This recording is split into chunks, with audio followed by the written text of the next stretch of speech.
Hello, I'm investigative data reporter Austin Fast with a special edition of The Excerpt. Traffic deaths are way up. A decade ago, about 90 Americans died in crashes every day. Now, we lose almost 120. In New Mexico, big trucks, freight trains, distracted drivers, and alcohol mean more pedestrians die per capita here than in any other state. People like Yvonne Jacobs, a Navy veteran and single mom. She was walking home from a bar late one night in 2019. Her sister says Yvonne never made it. I've never felt the word hate in my life until I lost my sister. Cora Owens took in her nephew after a drunken driver killed her sister in Gallup, New Mexico, a remote town surrounded by Navajo lands. They moved away not long after. It was just a small community, and I would see him around. The drunken driver, she means. And it was just disgusting. I couldn't no more. I couldn't. Dozens of trains race through Gallup's downtown every day, regularly killing people out walking. It's exactly the type of place the Biden administration promised would get federal money to make streets safer. The county's poor and home to tribal governments that have historically missed out. This time, though, was supposed to be different. That's what Transportation Secretary Pete Buttigieg said last year, talking about the bipartisan infrastructure law. We are combining unprecedented levels of investment with a focus on making sure that those investments reach the very communities that have been left in the past. Part of that huge investment is a new program called Safe Streets and Roads for All. It's a competitive grant from the U.S. Department of Transportation that's giving away $5 billion. But USA Today found most of the money so far has gone to more affluent counties with lower death rates. New Mexico, with its high death rate, has gotten very little. One county north of Gallup, in the small city of Farmington, Peter Keppel leads transportation planning. He says it all comes down to local capacity. That a lot of the need is in the places that have the least resources to apply for them. Gallup and most towns around New Mexico can't afford to keep a grant writer on staff, someone who can sift through the thousands of grants available to find good options. So they miss a lot of opportunities like the Safe Streets program. Big cities with higher capacity often do have grant writers. Detroit, for example, with over a dozen people on its grants staff. It's won about $50 million to slow down drivers and protect pedestrians and cyclists. On the other hand, Gallup and hundreds of other low-capacity counties nationwide haven't won even a penny. Meanwhile, the Transportation Department has awarded a fraction of the money Congress gave it for safer streets. Here's Cheryl Walker of the Federal Highway Administration. We only gave out $200 million, approximately, of the $400 million, simply because we did not receive enough applications. The Transportation Department has collected records on fatal crashes for 50 years. It knows the hotspots. Maria Zimmerman leads technical assistance efforts for the department, so we asked her, did you say to places struggling with high death rates, hey, you might want to apply? So if I called your mayor and I didn't call another mayor, is that being unfair of calling one versus another? She says reaching out directly oversteps what the feds can do. But then we talked with Safe Streets program manager Paul Teicher. He says now they've started that kind of direct contact. He lists Mobile, Alabama, and Hartsville, South Carolina as two examples. These are conversations we had in the past few weeks, so that we'll see if they apply. Can you provide a number of how many other places you've reached out to in similar ways recently? I would have to get back to you. And I think maybe the other context is that the Safe Streets, there's a team of folks, but that's just one cohort of folks. Here, the Assistant Secretary for Transportation Policy, Christopher Coase, takes over. And also note that safety is our North Star. So it is a responsibility of the entire department whether you're the State Streets for All team, if you're the tribal team, if you are the Roots team, which coordinates a lot of our rural work. After our interview, they provided a list of 18 places with serious safety concerns that Teicher and his team have contacted. It's a start, but USA Today found hundreds of low-capacity counties with above-average death rates that haven't won any money. Coase says they began this targeted outreach in the past couple months, after their annual review of how the program's going. That's also after USA Today first asked how they encourage hard-hit places to apply. Look, we're only halfway through this program, right? And we're recognizing that we're going to have to marshal all of our resources.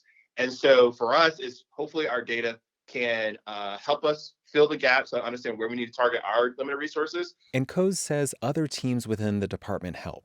They travel to rural and underserved places to generally promote all the available grants. A lot of the department's outreach involves partnering with outside organizations, hosting webinars, and writing newsletters. Traditionally, places go through the middleman of their state to get federal road money, but Safe Streets is different. This was designed specifically for localities to get access to that.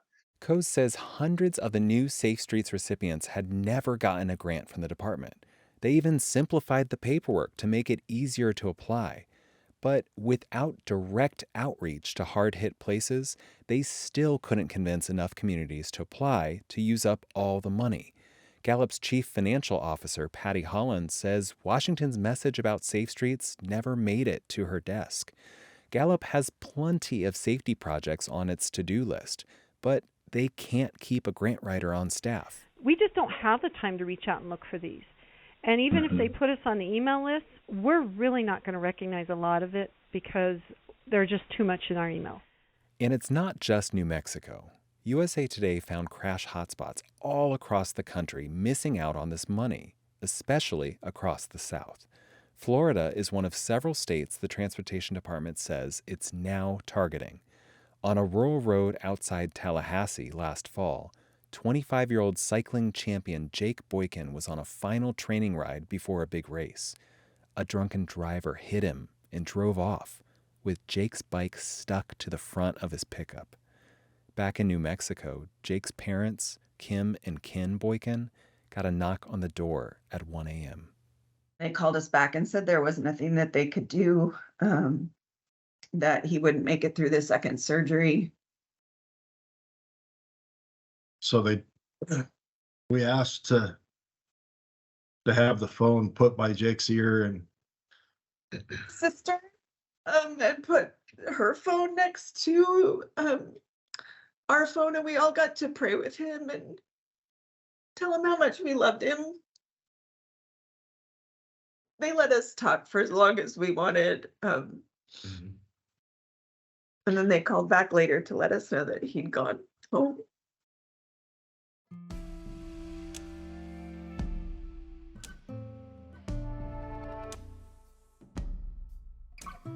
Kim and Ken say most people never worry about this kind of thing until it happens to them. They draw some comfort from all the stories from people who've reached out, sharing what Jake meant to them. From a stranger in Tallahassee whose tire he changed along the highway, to his college friends in Texas. 3 years ago at Texas Tech, he has this big whiteboard that he kept, and he put, "Don't skim your story." And so that's the phrase that,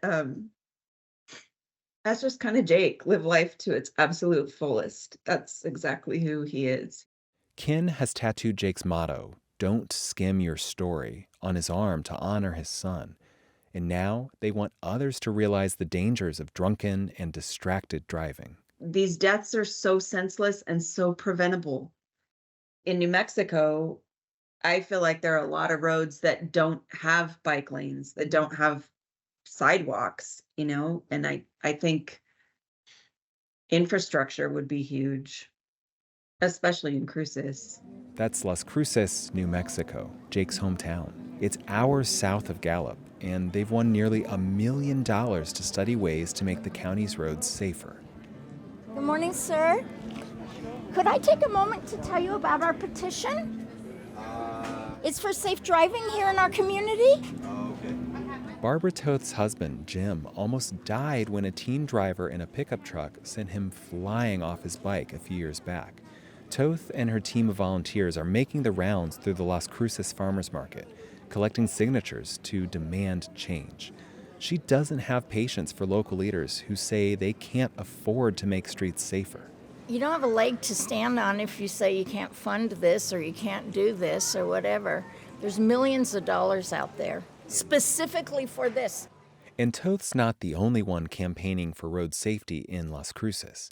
There's a cycling organization and a Safe Routes to School program. Gallup and other low-capacity places often don't have these advocates. Few people showed up last year for Gallup's meetings on transportation issues. Experts say this makes outreach from federal agencies, like the Transportation Department, even more important for getting money where it's needed most. Experts like Matthew Hansen. He wrote grants for years for Arizona. Last summer, he testified to Congress that webinars are not enough. And it starts with, grants training. It starts with meaningful, not 1 hour webinars, here's what a program is about, but really digging deep. How do you build, internal controls? How do you, put together a capital stack?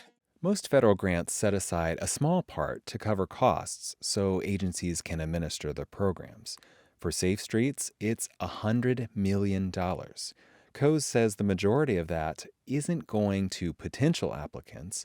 It's going towards supporting places that won the grants. Because unfortunately, the reality is they do not have the infrastructure themselves to deliver the project. In the congressional hearing, Hansen suggests instead putting more of this money toward training that digs deep, teaching inexperienced local governments what federal grants are looking for. So we really need to take a step back and invest in fundamental training and grants management development to make sure that our underserved communities, our under-resourced communities, both rural and urban, are not left behind with all the funding that's out there right now. And there's still time. The Transportation Department has another $3 billion to award over the next few years. This year's application window just opened last week. Jake Boykin's parents, Kim and Ken, hope more places take advantage of these grants so other families don't have to suffer like they have.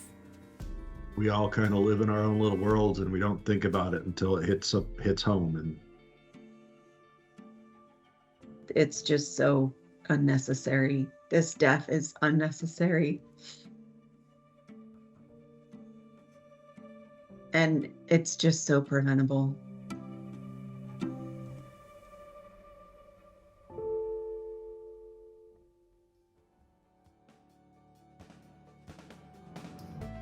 Thanks to our senior producers Shannon Ray Green and Bradley Glansrock. Our executive producer is Laura Beatty. Let us know what you think of this episode by sending a note to podcasts@usatoday.com. You can find a link to our full investigation into the Safe Streets program in today's show notes. Thanks for listening. I'm Austin Fast. Taylor Wilson will be back tomorrow morning with another episode of The Excerpt.